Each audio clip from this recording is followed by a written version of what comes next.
introduced me to paranoia, somatic paranoia, bound up with the matrix of my personal Saturn, Christ in the throngs of Christ's tangling, over not nary a thing but death itself. Will they even touch a hair on the head of my children?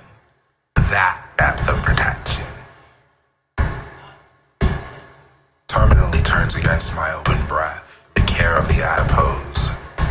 That overtakes strike upon bone, so that these black ringlets on the thick of my left hand's middle finger, running on the phalanx base, past the cardinals and above the lower digital knuckle, tell me in my nighttime slumber the woes of this day's light decayed, and I become ash, and the rest of us drops to phlegm.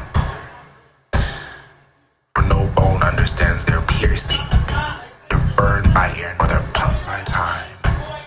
Sinews do not recall even one battle of dribbled mucus and cracking blood.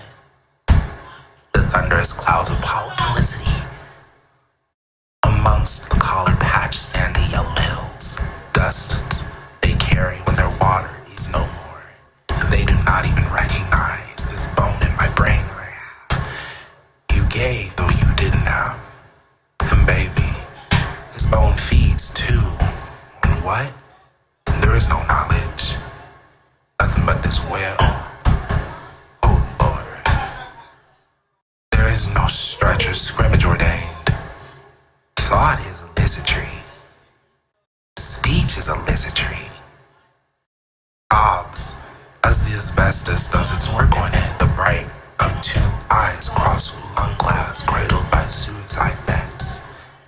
To heat metal, for warm tea to dip foam bread crust. Africa finally breaks to feign spinal catastrophe. Prominent backs lock cold upon soil. Together we donkey in this stripped world.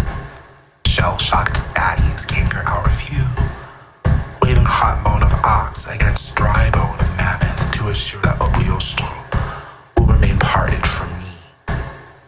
He and his fresca face remain stone to me, and I actually got a bone where actual sense should be, low in the human zoo.